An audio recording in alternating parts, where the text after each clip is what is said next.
Okay, so the appearance of this life is so strong in our minds that we can't imagine,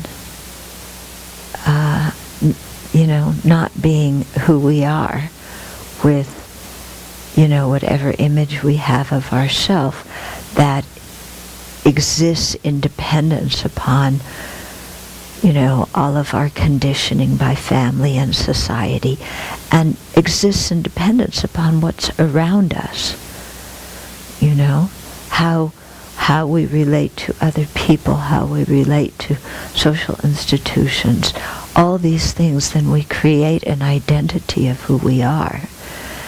And yet, this identity is changing because the situation around us is always changing. And eventually, when our body and our mind separate, we separate from this whole environment and all the people in it. And so who we've been thinking we are this whole time suddenly vanishes. Yeah?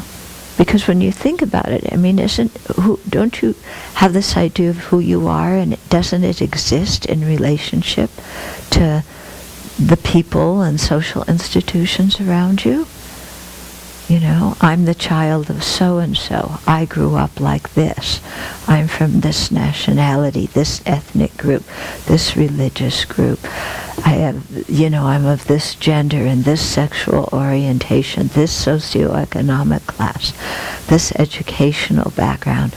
All those kinds of ideas we have about ourselves that, of who we think we are, all come about in dependence upon the environment around us, right? And when that environment, when our body and mind separate, then our sense consciousnesses don't function in relationship to this environment anymore. And so that whole ego identity, who we thought we were, suddenly evaporates. Are you getting what I'm saying? Yeah? And that at that time, kind of all these things that we thought we were, completely bye-bye. They don't matter at all. And the only thing that comes with us is the Dharma and, of course, the karma we've created. So I think that's very important to be aware of,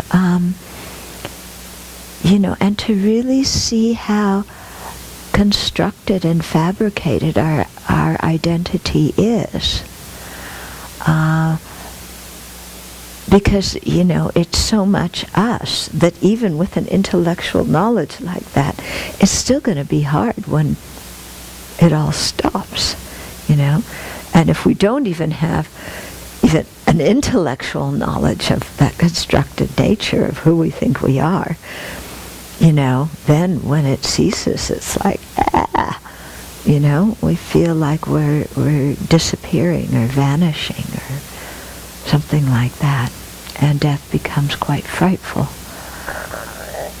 Whereas if we're able to use our lifetime to create a lot of merit and to make some headway in understanding selflessness, then, death becomes a totally different experience.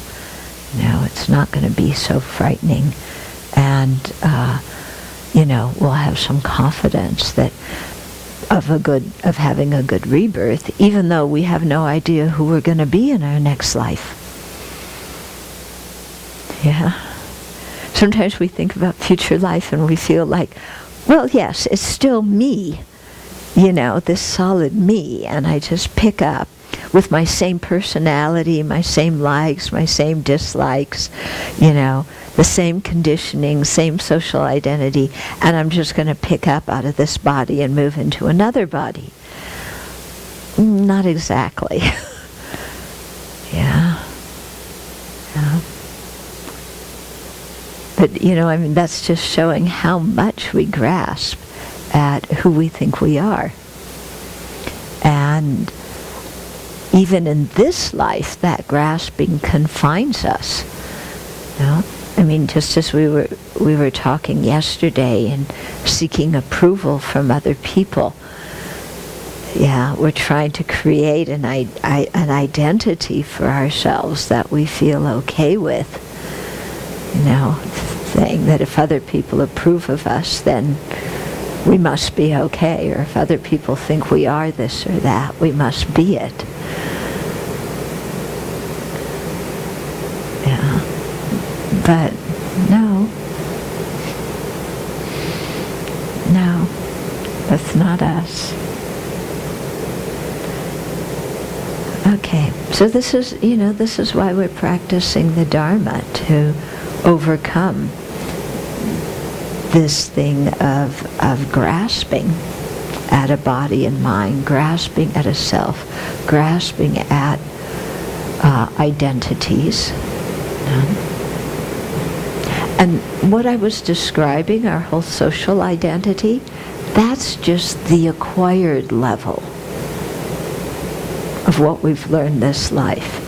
That's nothing compared to the innate level of self-grasping, how deep that is.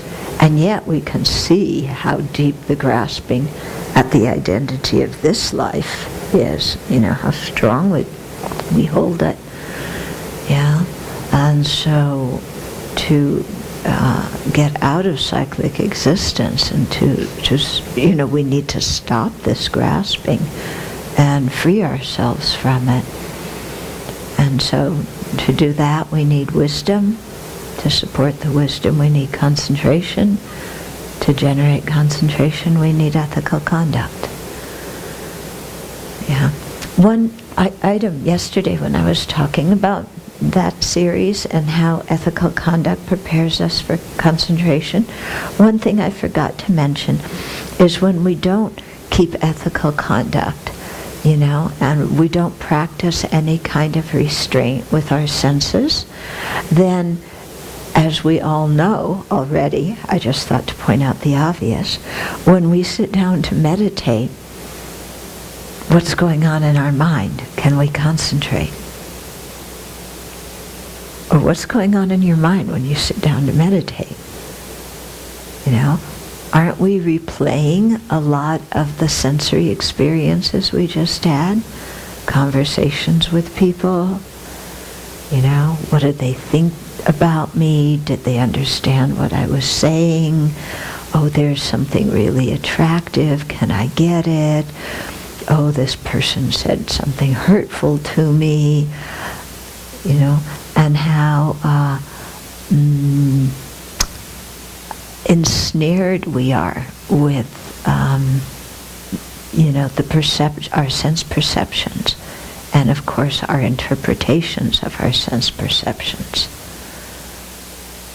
Yeah, yesterday at lunch you were talking about the love letters and how we would sit and read remember when you got love letters and you'd sit and read them and, you'd read the words and what does this style of handwriting indicate, and what does that word really mean, and what's this arrangement of words, what's really being insinuated, and what can I hope for in the future, what can I long for in the future, and creating all these scenes out of a piece of paper with black marks on it.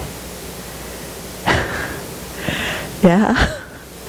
But, how captivated we are by sense objects, and then mulling them over and,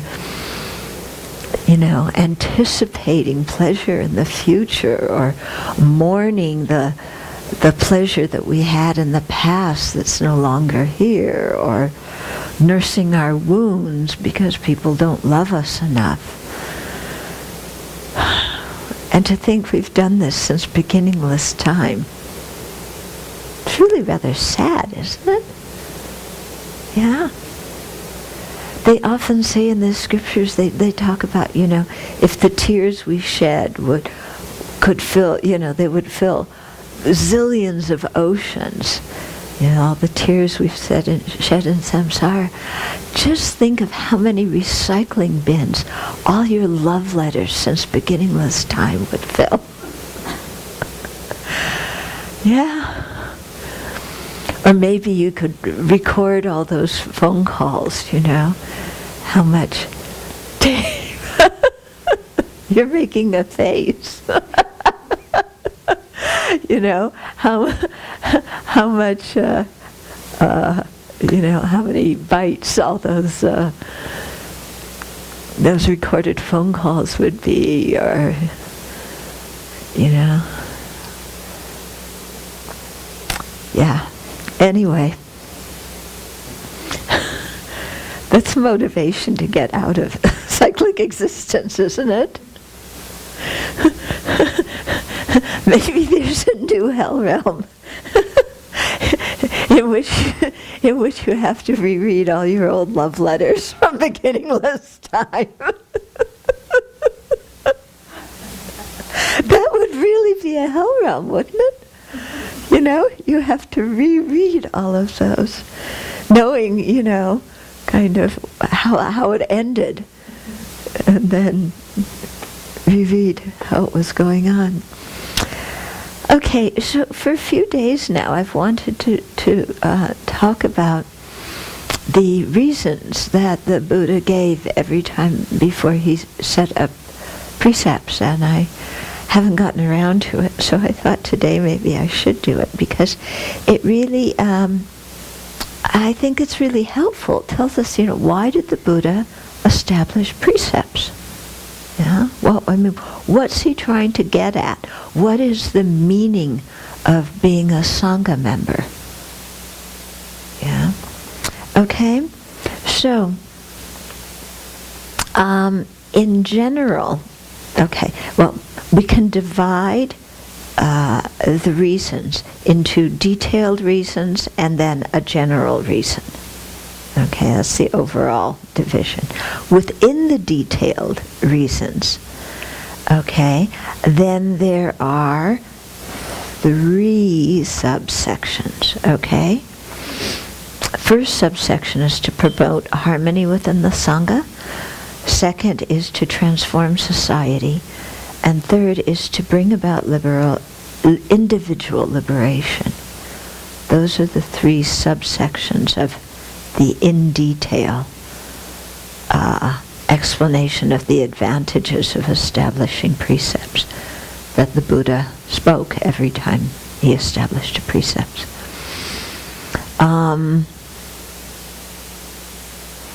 Also, just before we start on this, is that to really remember precepts were established for ordinary people. They weren't established for Aryas. Okay? They were established for ordinary people. I don't know about you, but like me. They weren't established for people who had direct insight into emptiness.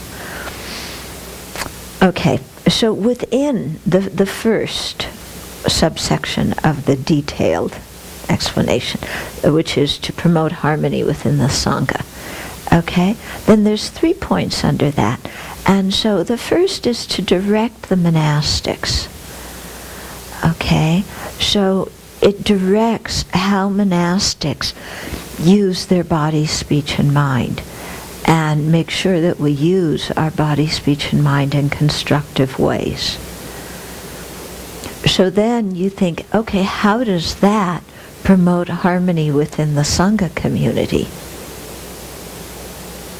Well, that's kind of easy to understand, because if people are all, trying to practice the precepts and train their mind in that direction, putting their body, speech, and mind in virtue, then the Sangha is going to be harmonious, because individuals are not going to be acting out their greedy, resentful, jealous, angersome sides of themselves. They'll be practicing the Dharma to restrain that kind of behavior. So already that promotes harmony, doesn't it? Yeah. When you live with people who who just act out anything that comes into their mind, it's kind of chaotic, isn't it? Yeah. Because you're never sure what's going to come out of their mouth, and you're never sure what they're going to do. Okay. Okay, so it creates harmony by directing the monastics. Second, it makes monastics people peaceful and happy. Okay, so on an individual basis, when we train our mind in this way, we become more peaceful, we become happier, because we aren't creating so many problems with other people. Yeah, when you get into all the detail of the Vinaya, because we have hundreds of precepts, when you really look at that, so many of them are just how you relate to other Sangha members. And so if you practice those things, then you relate in a much more pleasant way to other Sangha members than if you don't practice those.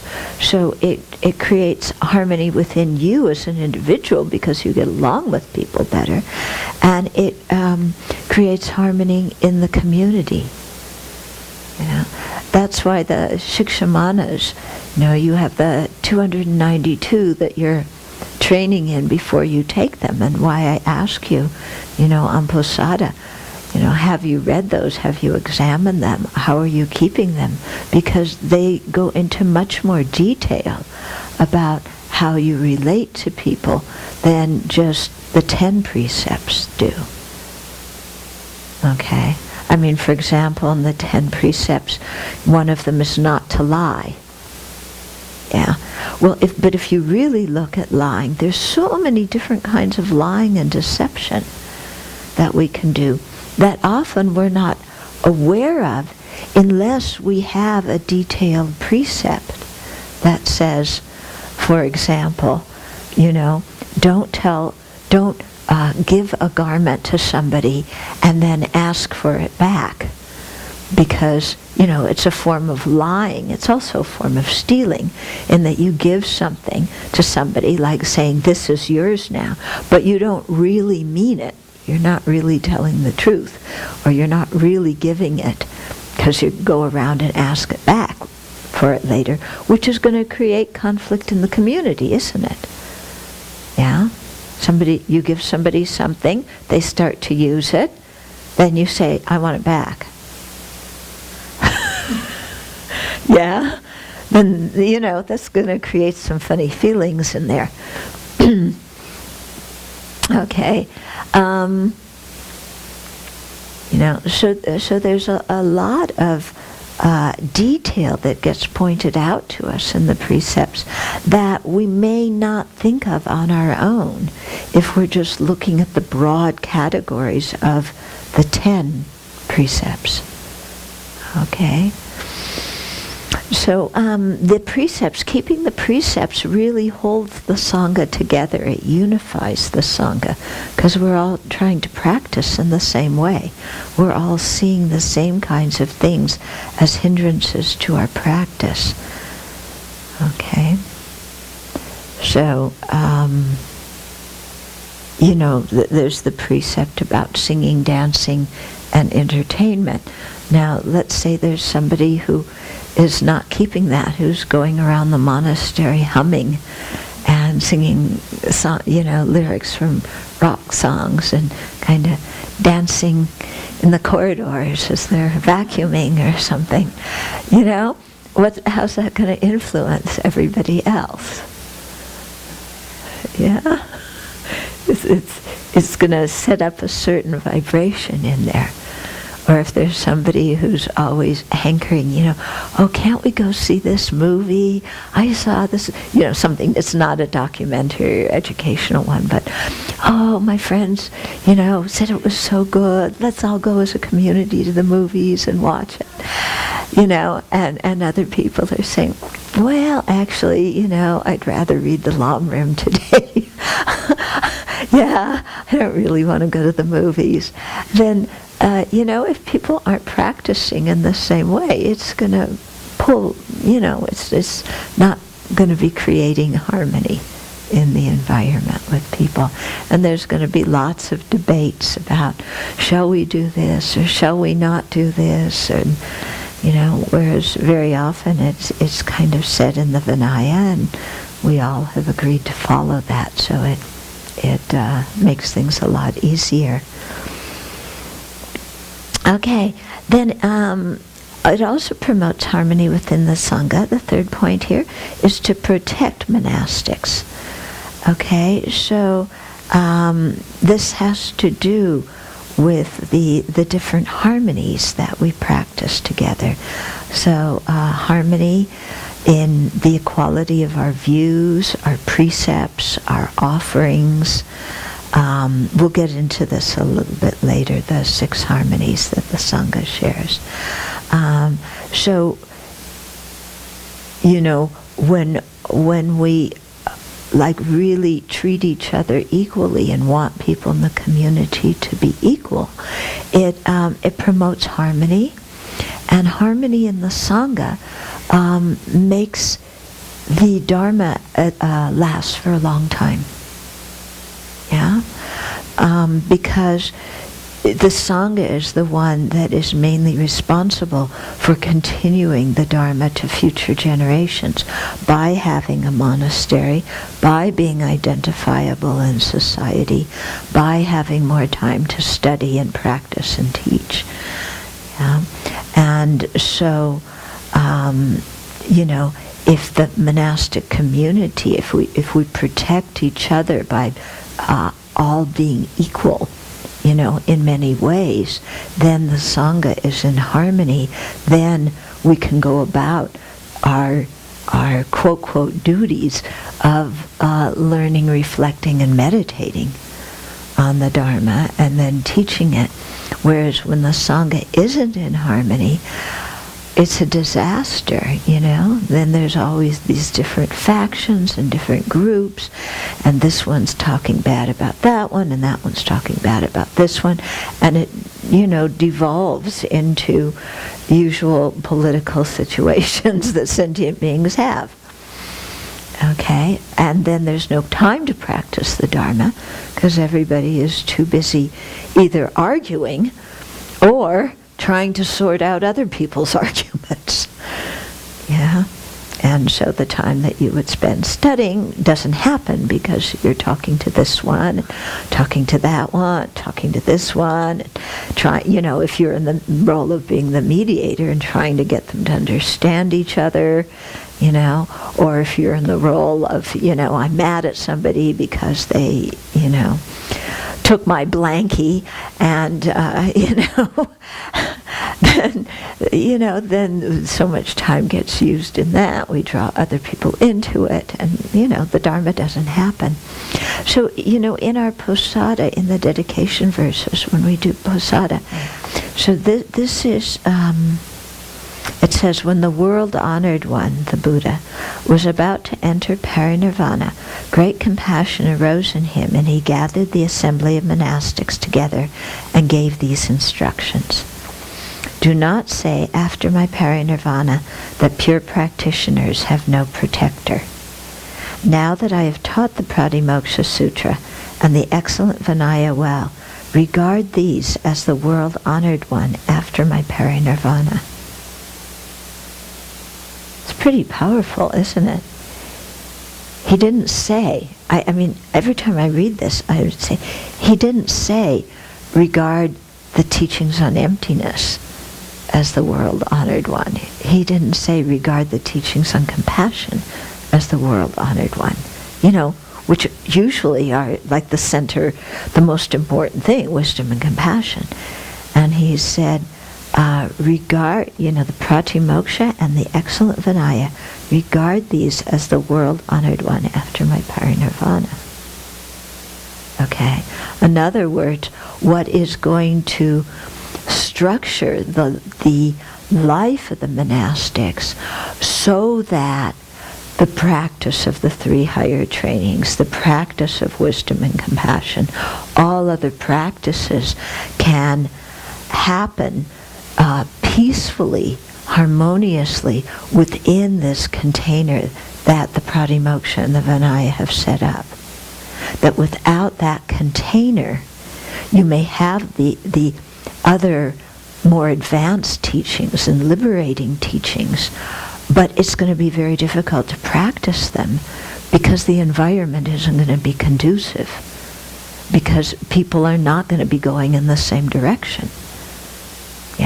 this one's going here and that one's going there.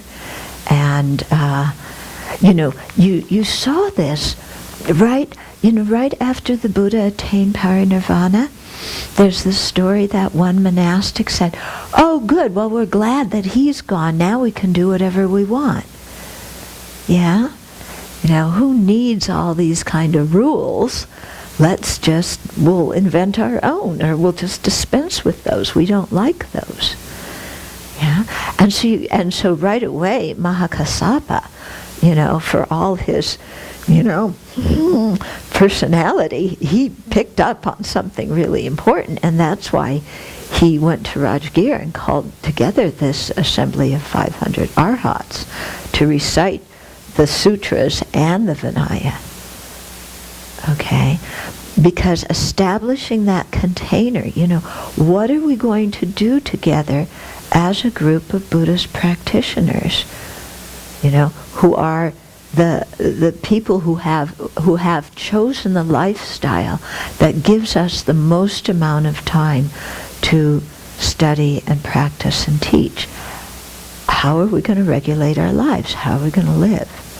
So that's the importance of the Pratimoksha Sutra and the Vinaya, is it sets that environment. Then within that, all the teachings can happen, and people can learn the teachings and talk about them and share them with other people, and it all works out well. Turn it up just a little tinge, thank you. Then the Buddha continued. He said, if this sutra, in other words the Pratimoksha Sutra, remains long in the world, the Buddha Dharma will be widespread, and because it is widespread, nirvana can be attained. Okay, so he's setting up a causal thing here. The existence of the Pratimoksha with the Sangha who's practicing it, will lead to Buddhism being widespread. And because the Dharma teachings are widespread, then people can learn them, practice them, and attain nirvana. So the attainment of nirvana in the world depends on the spread of the teachings, which depends on the Sangha community, which depends on being regulated by the Vinaya and the Pratimoksha Sutra. Okay, the precepts. And then this last verse, okay? I think it's the last one. No, it's not. There's another verse. Failure to keep the Pratimoksha Sutra and to conduct the posada as it should be is like the setting of the sun when darkness shrouds the entire world. Yeah? So not protecting the Pratimoksha Sutra and the Sangha not doing the fortnightly confession and restoration of the precepts, the Buddha is saying that that's like the setting of the sun when the darkness shrouds the whole world. That's a strong statement, isn't it? And we're tempted to go, why? Why is, okay, we miss posada, well, so what? Or we just, ignore the monastic discipline, so what? We're practicing everything else. Why is that so important? Yeah, so it makes you think, doesn't it? Why is the Vinaya so important? Why is the Sangha every 2 weeks coming together and acknowledging, our transgressions publicly in front of each other, learning to be transparent, expressing regret, making a determination to avoid the actions in the future, supporting each other, because we know that everybody here is doing their best and everybody here is trying hard. And then with that basis of support and harmony and acceptance and generosity of spirit, then reciting the precepts together. Yeah? So that's something that's quite important. And I think about that sometimes. I know I'm going off on a tangent, but it's okay. Because I think, okay, here we are on this little hill in eastern Washington. Yeah. Nobody knows what's going on here. You know, when it's Posada Day, nobody knows we're doing Posada except the people here. And our other monastic friends know we're doing Posada. But, you know, the people in Newport, they don't know. They don't care. The people in Spokane, they don't care. You know, even our supporters around the world, you know, they don't know we're doing Posada and what we're doing.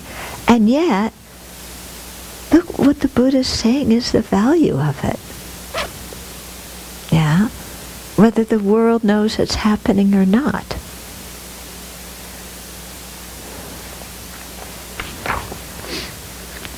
So he says, always protect and keep the precepts, just as a yak protects its tail. Always stay together in harmony, in accordance with the Buddha's words. So I think that last sentence, you know, really pulls it together. Always stay together. Okay, Sangha, stay together. How? In harmony. Not with everybody saying, I want this, I want that, why are you doing this, I want to change that, yeah, I don't like this, I don't want. Not like that. Stay together in harmony. Okay? What's going to bring the harmony? In accordance with the Buddha's words.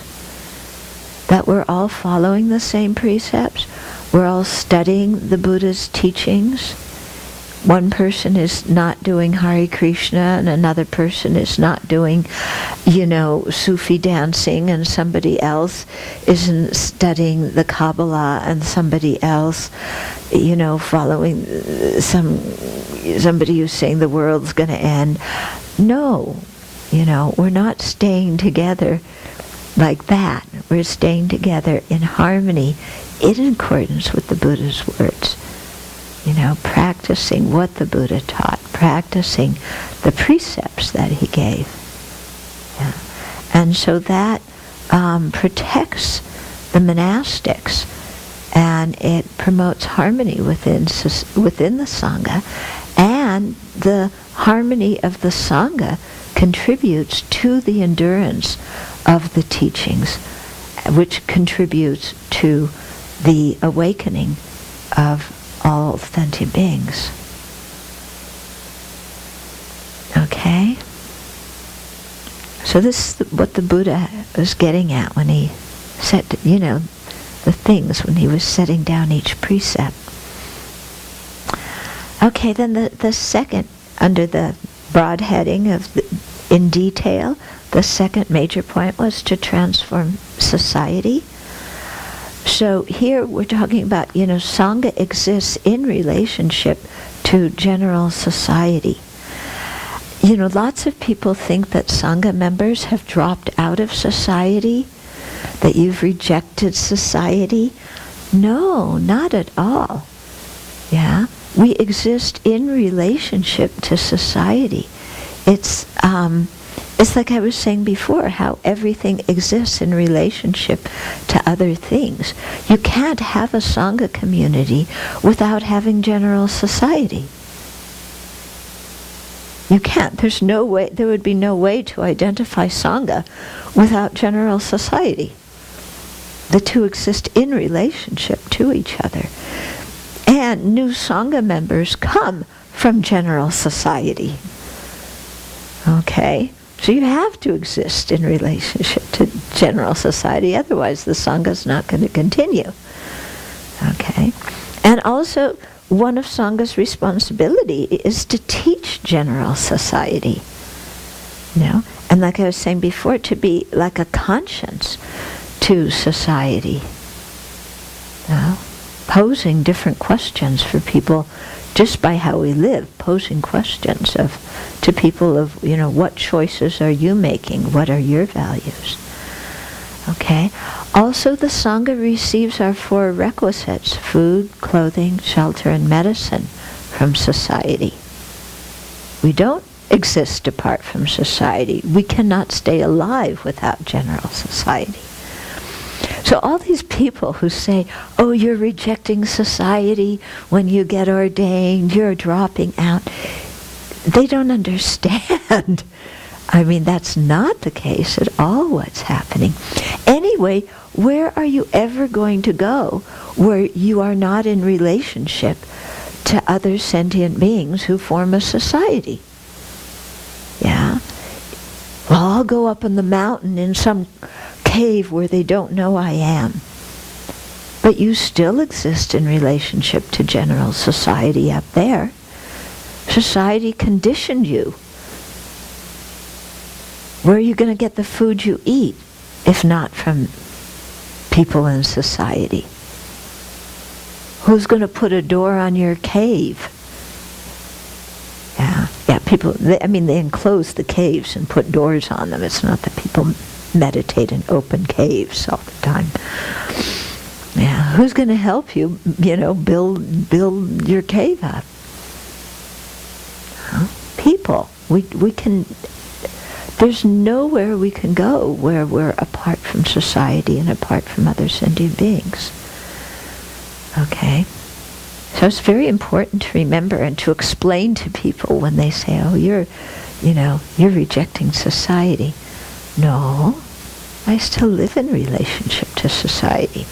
I'm choosing to live in a unique lifestyle. Yeah.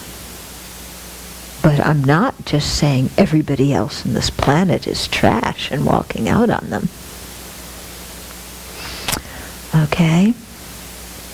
So our opportunity to create merit, yeah. So not only does the Sangha, we receive our 4 requisites which keep us alive, we receive that from society, but our opportunity to create merit by teaching, by sharing the Dharma, that depends on society.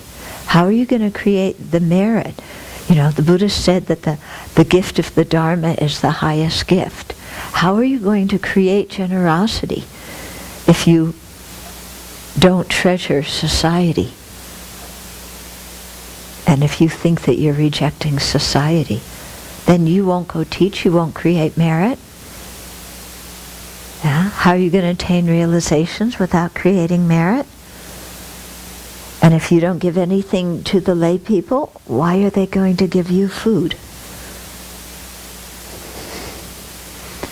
To put it bluntly, yeah, for people who think I'm, above all that, we're not. We're totally dependent on society. Okay, so how does the Sangha transform society? There's 2 points under this.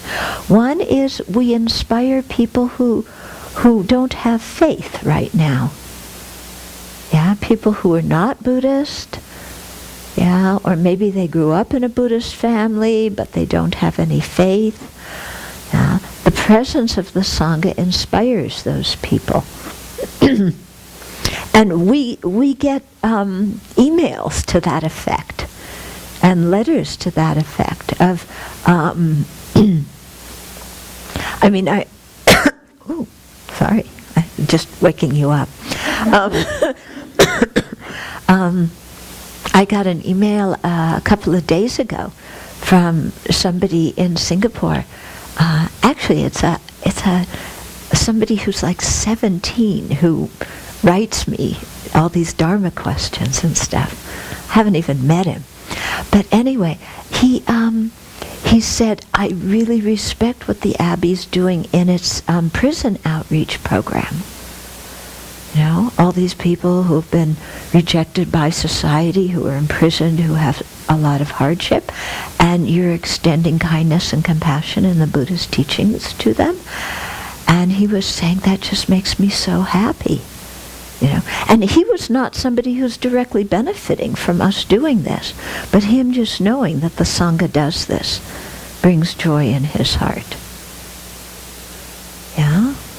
And yes, we get all kinds of, any of you remember some other examples? We get all sorts of things from people who are not Buddhist. Oh, one lady at Sharing the Dharma Day last Sunday came up to me and said, I had just broken my ankle And then somebody told, when she was walking around in crutches, I just broken my ankle, and somebody told me about the BBC talks, and I started listening to them.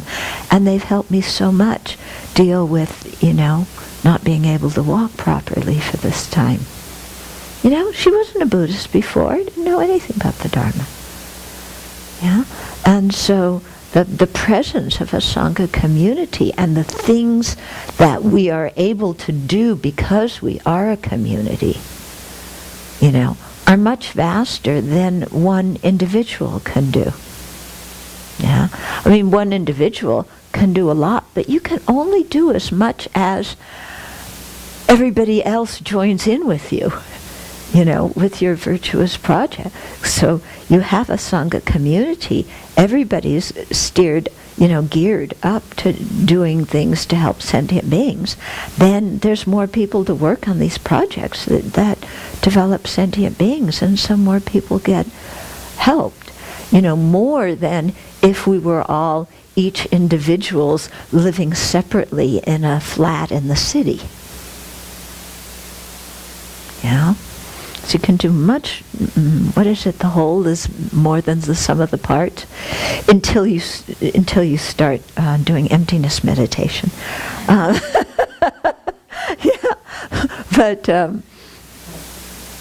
You can really see that. Okay, so to inspire those without faith, and then to advance the practice of those people with faith. Okay, so people who are already Buddhists, to advance their practice. How do we do that? We teach them the Dharma. We set a good example. Okay? We serve them. We counsel them. People come to us with all sorts of problems. And we try and help them sort out their personal problems and sort out their values and so on. Yeah, so helping people who have faith, enhancing their faith, enhancing their practice, and then helping people who don't have faith. And you can do that as, I think, much better as a Sangha member who's a member of a community. Now, some people are going to say, and I've heard some people who are ex-Sangha members say, when I was a Sangha member, I felt separated from other people, and I couldn't help as much. Now that I look like everybody else, I can help more.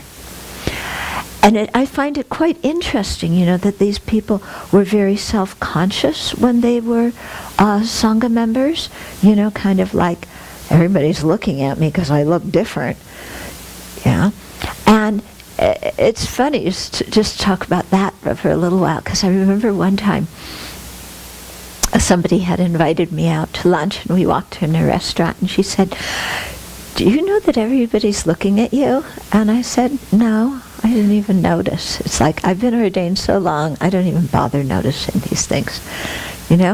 Once in a while, once I remember in Singapore, I was walking down the street, and I noticed this because it was quite dangerous. This man was driving and drove past me and was looking like this, That's dangerous. I noticed that somebody was staring at me then. But otherwise, I actually find wearing robes an incredible opportunity to connect with other people, because people recognize you're a religious person. Yeah, even they don't know Buddhist or whatever. They oh, are you a religious person? What do you believe? What are you doing? What's your life like? Or I've been at airports and people say, "Do you know the Dalai Lama?" Yeah. One time in Switzerland, one man cornered me and, "Tell me about rebirth. I want to understand rebirth." One time on a plane, some man, he confessed to me, I had an aisle seat, and he was in the, on his knees in the, in the aisle, and I think he had drank something, and but he had the need to confess, and he was just telling me different. Yeah, so I find wearing robes, you make contact with people. Yeah. And so people stare at you, or once in a while somebody will go, "Hare Krishna," or the really good ones. I was sitting in Seattle airport one time, and this woman is walking towards me, you know, with this expression on her face, like she knows me and she's glad to see me. And meanwhile, I'm going through, okay, who is she? How do I know her? Because I meet so many people, you know. And she comes up to me and she leans over and she says, "It's Jesus," and walks away.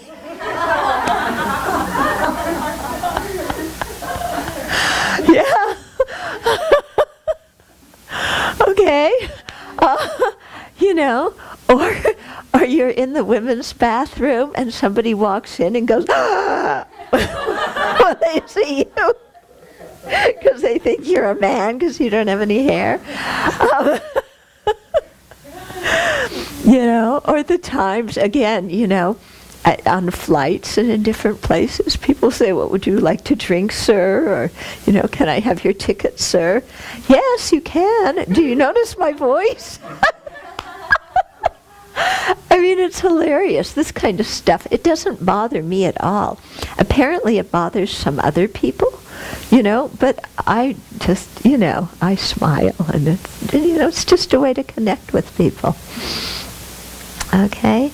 So we, you know, inspire the faith, hopefully, in others, unless, of course, we're out in public acting obnoxious, you know, like. And that's when you really have to be careful. You know, you're traveling.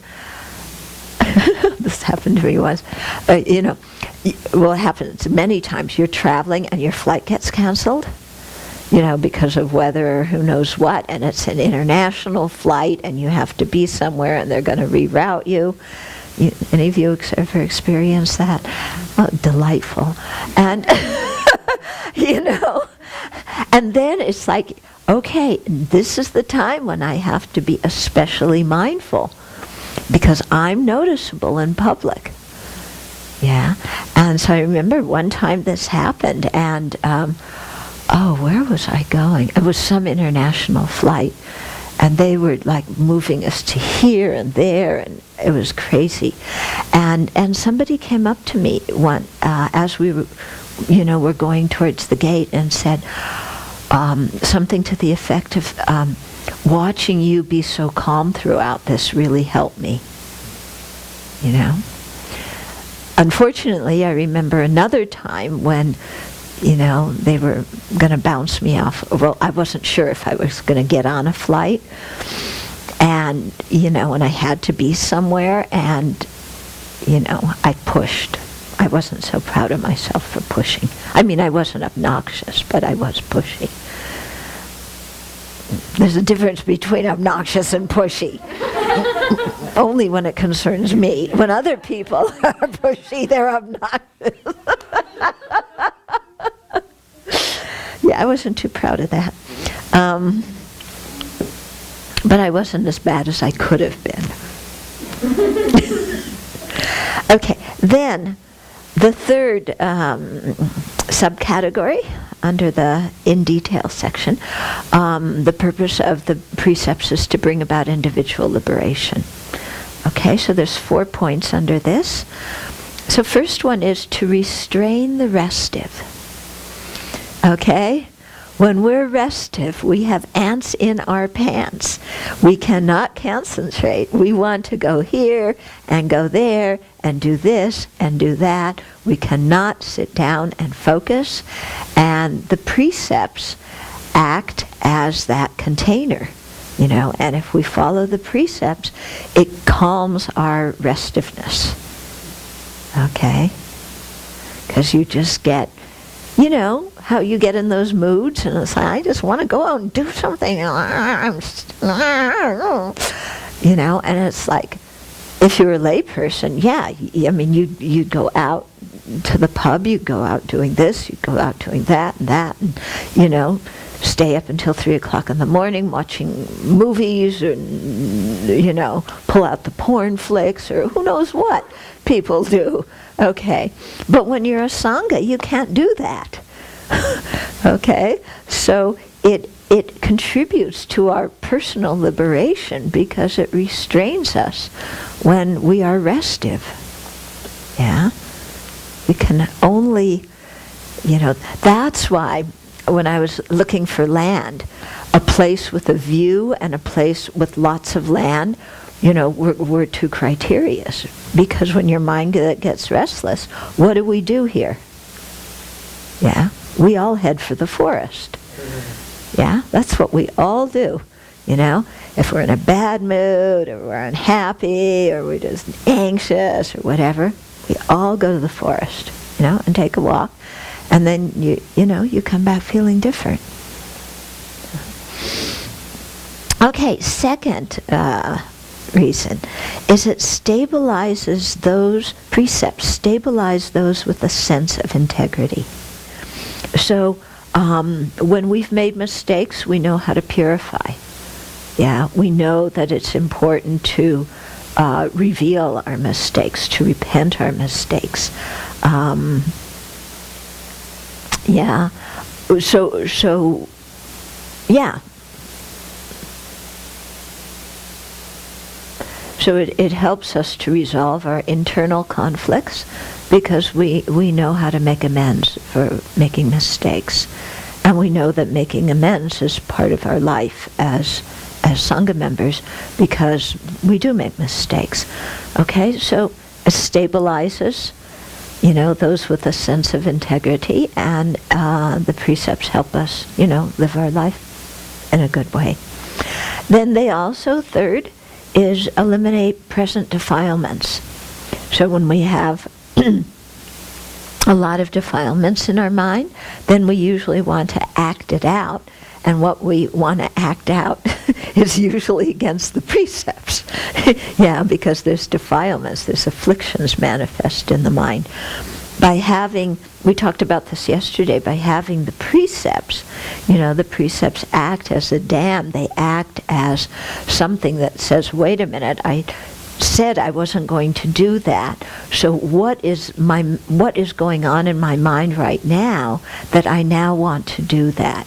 And then we notice, oh, look at the affliction in my mind right now. Yeah, because it's not always, but almost always some kind of affliction that wants to make you, do something opposite to the precepts. So by noticing that, then the precepts give us a chance to apply an antidote to that affliction. And so then it eliminates, the precepts help us eliminate our present defilements. And fourth, they help to prevent defilements from arising in the future.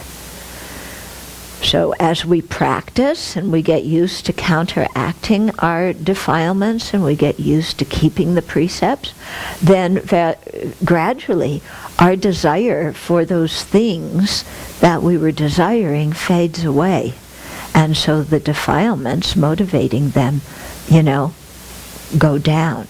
Like I was telling you yesterday, during the first years of my ordination, whenever I saw a couple walk by with, not whenever, but often, the old couples I didn't look at like this, but the young ones, with their arms around each other, I thought, oh, I remember what that was like. That was so nice.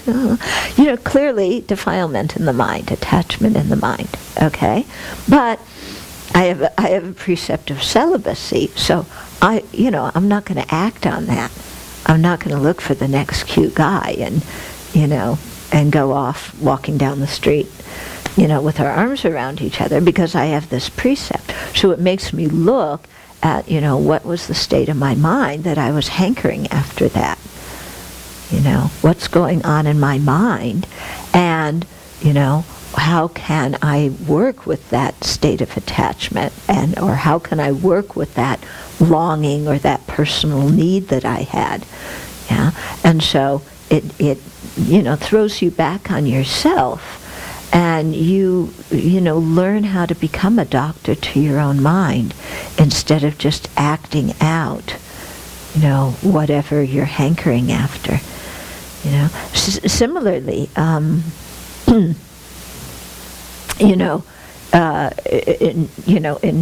with respect to anger too, when you're a Sangha member, if you get angry in public, like I was just saying, people notice it. So, then you have to, look at your mind, apply the antidote, and then by applying the antidote, then, after time, you're not going to get as angry. Nowadays, I look at couples arm around each other and I go, oh boy, poor people, So it's completely the opposite view than I used to have. Yeah, simply by the force of practice. Not to say that thought never arises in my mind. You always have to guard against these things.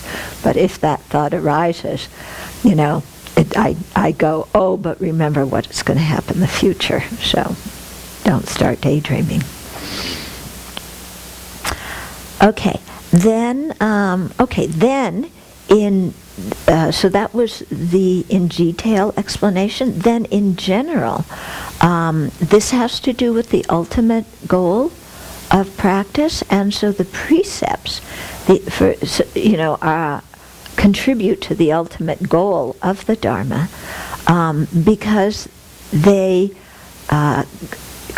they're for the Dharma to be forever sustained.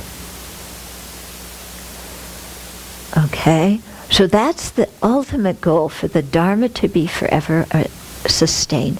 I remember when I first, learned this list and said, shouldn't the ultimate goal be our individual liberation? Shouldn't the ultimate goal be nirvana? Yeah. And then, first of all, I recognized that was already covered above. But second of all, children, you're just thinking about yourself. One's own personal nirvana. Isn't that the ultimate goal? Well, no, the preservation of the Dharma in the world, so that all sentient beings have access to the Dharma, so that all sentient beings have the opportunity to attain nirvana. That's the ultimate goal, not just my liberation, my Dharma practice. Yeah, so that was kind of a little bit of a shock for me. As much as I had spent years saying for the benefit of all sentient beings, I was like, why is the sustenance of the Dharma more important than an individual taking, attaining liberation? Well, it's because an individual attaining liberation is not going to happen without the Dharma sustaining in the world. And then when I became a bhikshuni, then my whole attitude really changed towards that, and I began to see and to really feel that much more, how I was able to meet the Dharma in practice due to the kindness of generations of people who had held the Dharma, in specific held the Vinaya and the Pratimoksha. That's how my opportunity to practice came about. Because if they hadn't done that, there would be no Sangha community. Yeah, there would be no monastery. Yeah, even if I had still met my teachers, where would I have gone to practice? Okay, so it really had a strong effect. Okay, questions or comments so far? Mm-hmm.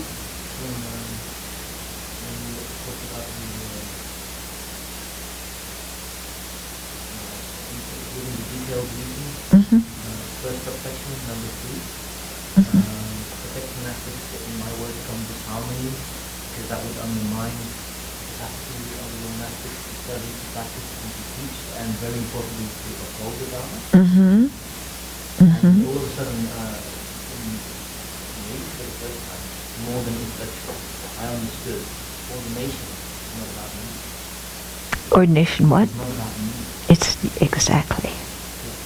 So much time, and I'm still really focusing on will I not, what will it be, how will it take, yada yada yada. It's always about me ordaining, my ordination, Mm-hmm. me the monk. Mm-hmm. And then I realized, me is completely irrelevant. Yeah. Ordination's all about me. Yeah, exactly. Exactly. Yeah. And that's very, very important, In one way, it is about us. Because we're the ones who have to, do it.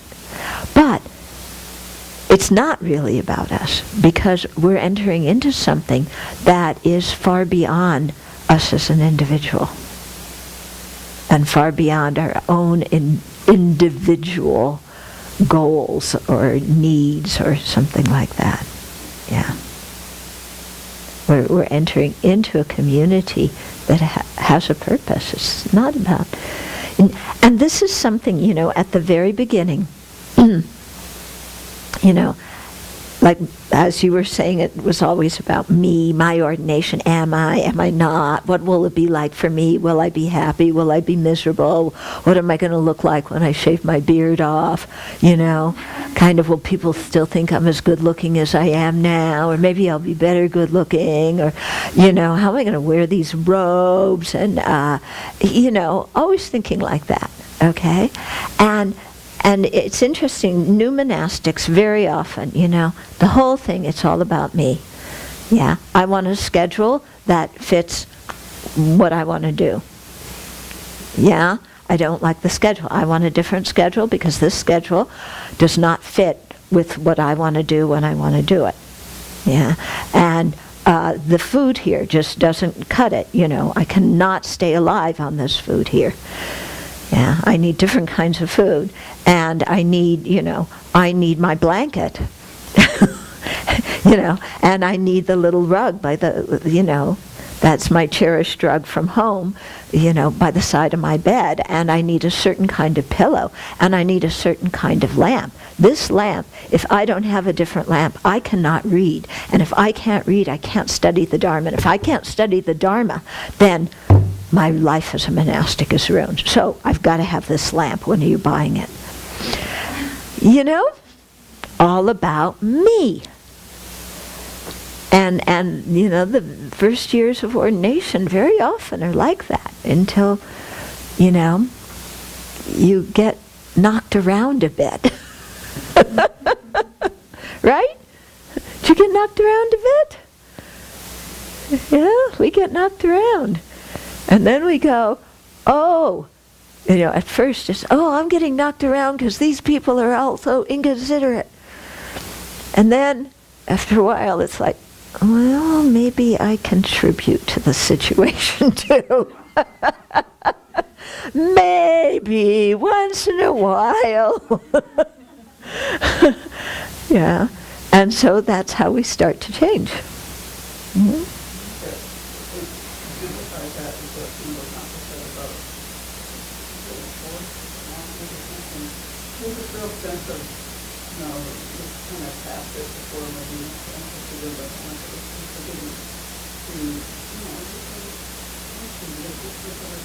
Mm-hmm.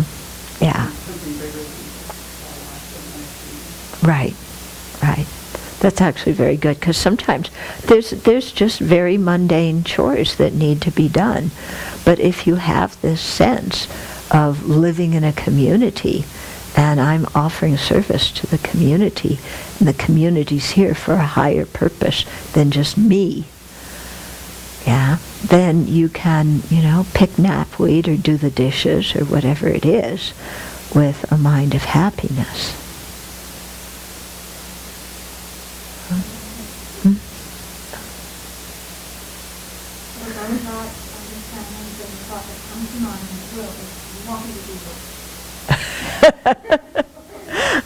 What do you mean? You mean when somebody asks you to do something? Oh yes, somebody asks you to.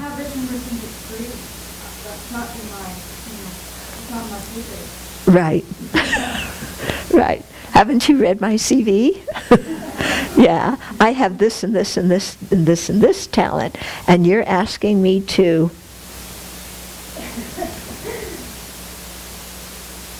pull knapweed and schlep trees? Come on, Yeah. We think we're big shots, yeah.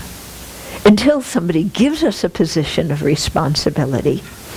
And then we go,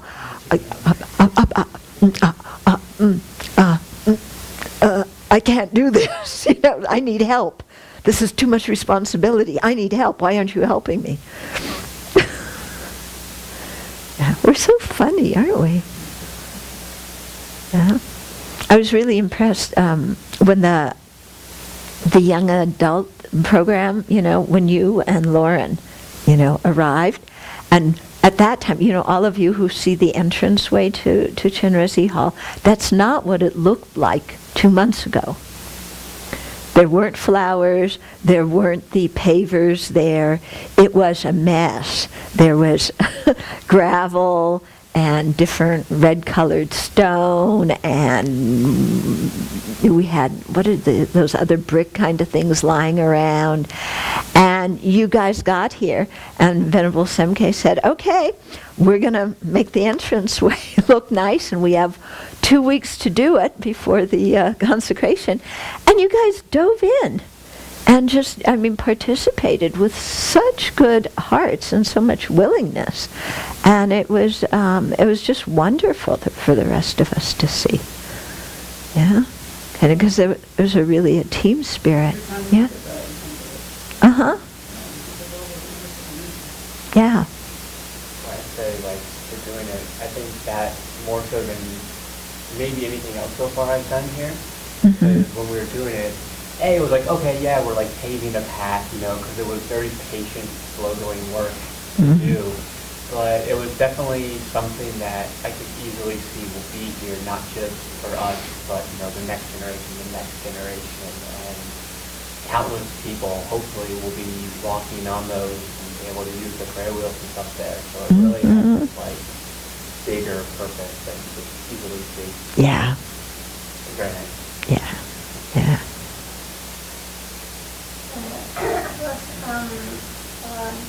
After my working at the day, we had a lesson doing not part of the program for the second service, and then she just said, yeah, I admire Venerable Semke right now because she says, I love to offer service, and of course she would like to be part of it too, but she loves service, not anything. I wasn't ready yet to miss the teaching and be part of it.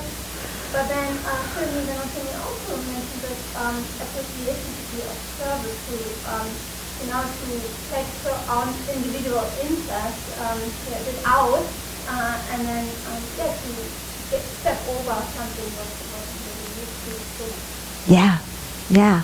Yeah. To see, I've received so much from all the people who've offered service while I've attended retreats and courses. Now can I provide that opportunity for others?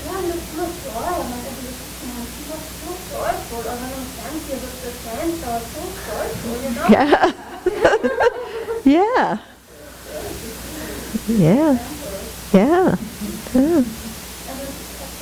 Uh-huh. Regarding the survival of the Dharma and that having lost the protocol, I thought, I'm not right, that I think the second tradition will keeping up the Dharma, the lineage of the family, and they see some benefit in that. For example, when Chinese took over Cuba, they were not so obvious for the Chinese to destroy the Dharma, so because they had it inside their family, and so they could not easily continue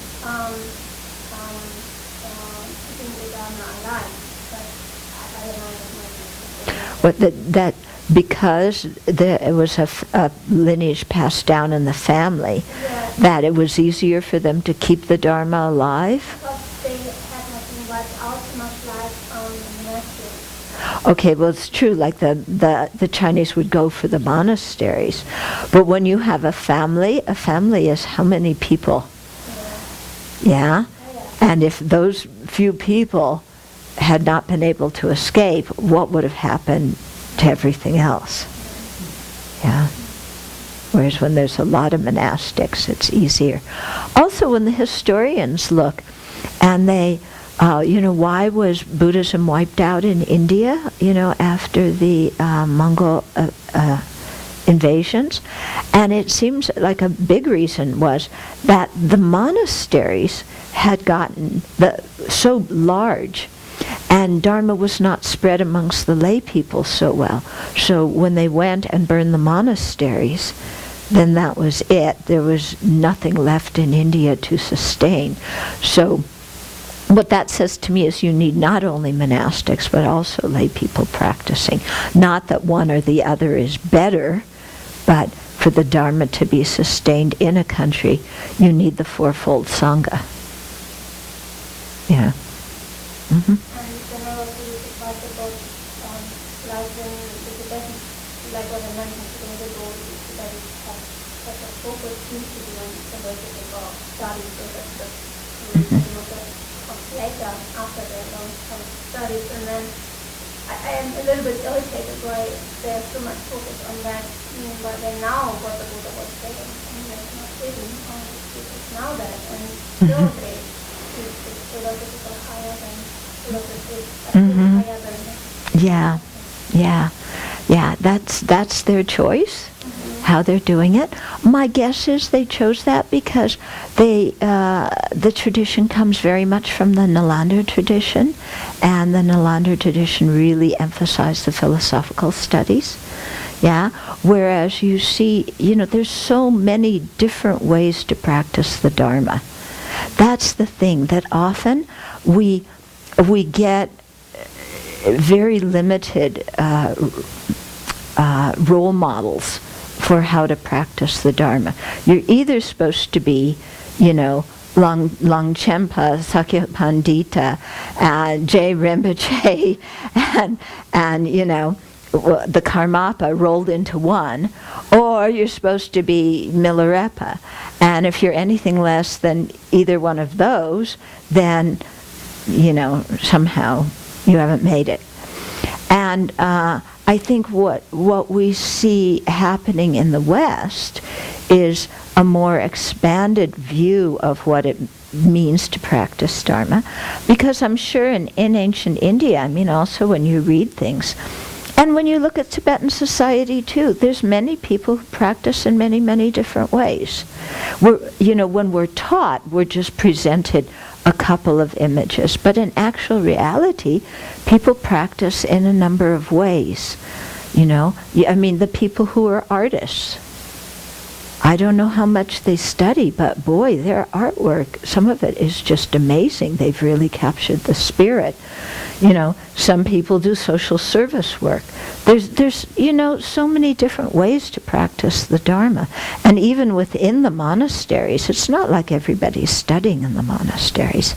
A good percentage, I don't know what percentage of the monasteries, the monks are offering service, or the nuns are offering service. Yeah. So, I think we need to have a very open mind for there being a lot of different ways for people to proceed. Yeah, and so the Tibetans chose kind of one this way, emphasizing the philosophical studies. And, it's become obvious to me, as much as I adore the philosophical studies, I really like them, that's not what appeals to everybody.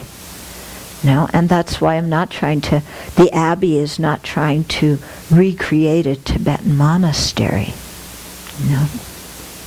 We're trying to have certain elements and certain aspects of Tibetan monasteries, but not recreate it. Because, in my experience watching it, that model doesn't serve everybody.